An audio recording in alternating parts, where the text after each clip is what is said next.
I've raised a lot of money for the next race that I assume I can't use for myself, but I'm not 100% sure because I don't know. I think I'm not allowed to run again. I'm not sure. Am I allowed to run again, Mike? I better not get you involved in that argument. That's one of the numerous times Trump has commented about running for a third term, which is something that is obviously illegal. Now, since he always broaches the subject in a half-serious manner, a lot of people just automatically assume that he's joking, since the 22nd Amendment obviously says that this is forbidden. But it turns out he is not joking. In fact, he's dead serious about it. NBC News reports, quote, "I'm not joking," Trump said when asked to clarify. "But I'm not. It is far too early to think about it." When asked whether he has been presented with plans to allow him to seek a third term, Trump said there are methods which you could do it. "A lot of people want me to do it," Trump said in a Sunday morning phone call with NBC News, referring to his allies. "But I mean, I basically tell them we have a long way to go. You know, it's very early in the administration." The president pointed to his poll numbers, saying that a lot of people would like me to hold office for a third term. "I'm focused on the current," Trump added in some of his most extensive comments to date about serving a third term. When asked about whether he wanted another term, the president responded, "I like working." So I think that this should clear up the confusion once and for all. He fully intends on running for a third term. And this idea that he was only joking about a third term before was nothing more than cope and wish casting. Because this man does not care that this is unconstitutional. His administration is already openly defying the First, Fourth, Fifth, Sixth, and Eighth Amendments to the U.S. Constitution. On his first day in office, he signed an executive order trying to overturn birthright citizenship, which is literally codified in the 14th Amendment. So why would anybody expect him to respect the 22nd Amendment when he's already violating so many other amendments? The answer is he won't. And even though it feels meaningless to point out how Trump is doing something unconstitutional at this point, I still want to do that because it matters. And I want to read you the text of the 22nd Amendment just so you know how clear it is. Quote, "No person shall be elected to the office of the president more than twice, and no person who has held the office of president or acted as president for more than 2 years of a term to which some other person was elected president shall be elected to the office of the president more than once." So you don't have to be a constitutional scholar to understand how clear that is. Now, in all fairness, there is one way for him to constitutionally and legally run for a third time. They'd have to repeal the 22nd Amendment. And when I say that, I don't mean that you sign an executive order saying that the 22nd Amendment is unconstitutional because it's woke or some shit like that. I mean, you get 2/3 of the House and the Senate to vote to repeal the 22nd Amendment, and then you get 3/4 of the states to vote to ratify that vote. Anything short of that is unconstitutional.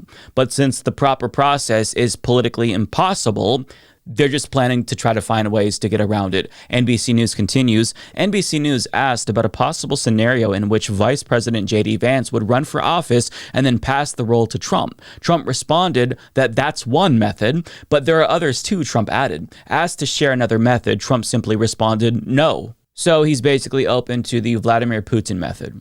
Cool.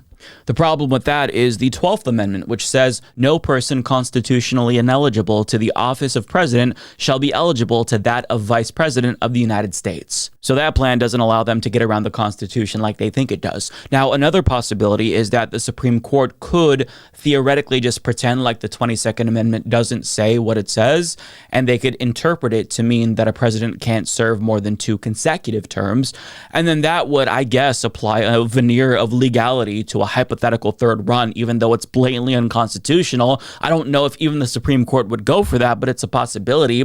But I mean, that method, along with the Putin method, those are some of the ideas that are being thrown around, and they're being floated by a group called Delegates for Trump Coalition, and they created this thing called the Third Term Project. Now, at this stage, they basically just ask you to sign a petition in support of a third Trump term, and they link you to Andy Ogle's proposed constitutional amendment, which extends term limits and says no person shall be elected to the office of the president more than 3 times, nor be elected to any additional term after being elected to 2 consecutive terms, which would conveniently, by the way, let Trump run for a third term Defying, while prohibiting Obama from seeking a third term himself since he already served 2 consecutive terms. Now, one more method would be an Article 5 convention called by the states to just bypass Congress altogether to repeal the 22nd Amendment. And while I'm sure the red states would be on board with that, the blue states would not. And since there's not enough red states that would allow for an Article 5 convention to be called, well, I take it they're probably just going to pursue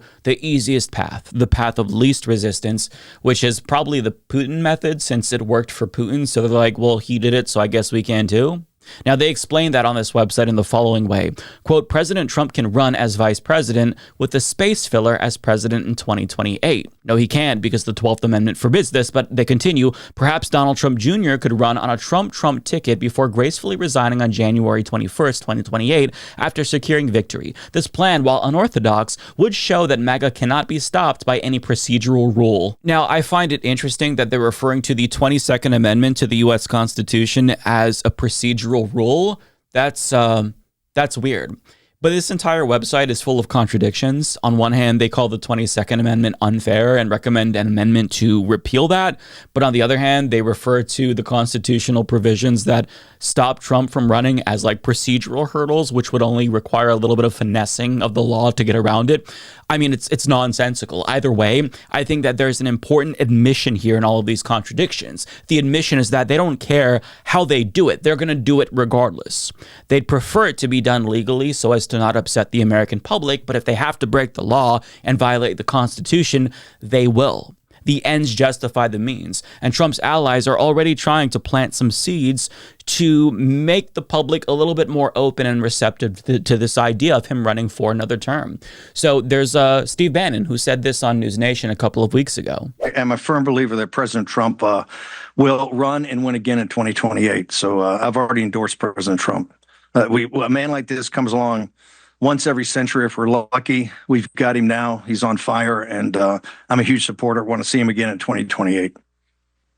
And obviously, anybody who doesn't like what you say but judges it as a function of a lack of intelligence doesn't know anything about you. I don't make that mistake. You're a smart guy. You know he's term limited. How do you think he gets another term? We're working on it. I think we'll have a couple of alternatives. Let's say that. We'll see. We'll see what the definition. We'll see what the definition of term limit is. All right. Well, so you're talking about litigating this issue because I don't want people to listen to our interview and say Bannon's cooking up an insurrection. Bannon is cooking up. You know what I mean? I want people to get a straight take on where your head is. What are you suggesting? Chris, as you know, I've had greater long shots than this. When we supported President Trump after the election, I realize you don't believe the election in 2020 was stolen. We do. We fervently believe that. When President Trump went back to Mar-a-Lago on January 20th, 2021, he was the longest of long shots to return to the White House. We said that day in our podcast and doubled down, having President Trump's back, that he was coming back not just to win the primary, he would win the White House, and we had to get organized and drive that victory and also start working on all the policies, what's called Project 2025 or the America First Policy Institute, but all those different think tanks that started putting in the policies that you're seeing today in what we call Flood the Zone or Days of Thunder or however you want to describe it. But this is many years in the making. So we've had greater long shots than Trump 2028, and we've got a lot of stuff we're working on there. We're not prepared to talk about it publicly, but in a couple of months, I think we will be. But you are not suggesting revolution or overthrow or anything that people would condemn. Chris, we just won one of the biggest sweeping victories. We're in the middle of a 1932 type realignment if we can continue on. Notice how he didn't answer the question there. He went on to describe it as an FDR type of political realignment. And after that, he went on to talk about how much he actually does support democracy. And, you know, if you allow Trump to run for a third term, even though it's illegal, that's the democratic will of the people if they elect him. But that interview specifically, you know, Chris Cuomo's reaction in particular, that is why I think it's very likely that Trump will try to run again, because rather than just calling it what it is, which is unconstitutional, Chris Cuomo pretends like Bannon is intending on making a well-reasoned legal argument in good faith when that's not the case. The unwillingness of mainstream media pundits to call it what it is, even in that NBC News article, and just be a check on government abuse is one of the many reasons why we're losing our fucking democracy here. I mean, it's one of the many nails in the coffin of American democracy. Their unwillingness to hold people accountable who are saying, I'm going to violate the Constitution, is a problem. They're trying to find a way to subvert the U.S. Constitution to get Trump a third illegal term. That's not an intellectual exercise, and pundits have to stop treating it that way. It is an insurrection, Chris. The fact that he automatically tried to downplay it as such either makes him a dipshit at best or a fascist collaborator at worst. But assuming Trump illegally does choose to run again, another question that we all have to ask ourselves is whether or not that election is going to be free and fair at all. And the answer seemingly is probably not at this point, because Trump just signed this executive order called Preserving and Protecting the Integrity of American Elections, which is a very Orwellian name, by the way. But this could disenfranchise millions of Americans by requiring them to have a driver's license or a passport in order to register to vote. And compliance would be monitored at the federal level as opposed to the precinct level, meaning local officials would lose autonomy over their own elections. But worse, quote, the Department of Homeland Security, in coordination with a DOGE administrator, shall review each state's publicly available voter registration list and available records concerning voter list maintenance activities alongside federal immigration databases and state records requested, including through subpoena where necessary and authorized by law for consistency with federal requirements. In other words, as Max Flugrath of Fair Fight Action puts it, the executive order gives Elon Musk's DOGE more power to comb through state voter files, and based on their track record, this is a recipe for unprecedented voter purges, major human and database errors, and the disenfranchisement of thousands and even millions of eligible Americans. Now, the purported goal of this is to make sure that undocumented immigrants can't vote in elections.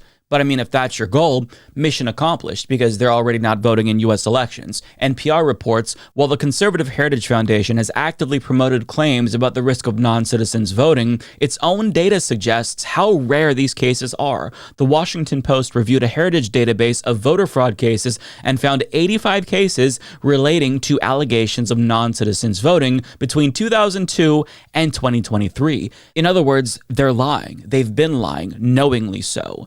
And after Trump lied about millions of undocumented people voting in 2016, saying that he would have won the popular vote had they not voted, well, an analysis by the Brennan Center for Justice found that just 30 out of 23.5 million votes cast in 2016 were by undocumented people, meaning 0.0001% of the electorate voted, a number that is statistically insignificant. They are lying. So I say all this to say Elon Musk already lies about undocumented immigrants voting, so what's to stop him from saying DOGE specialists believe that there's a high level of fraud in this one particular precinct that happens to lean Democratic? What's to stop him from committing mass purges of voters from that particular precinct under the pretense of preventing fraud? Absolutely nothing.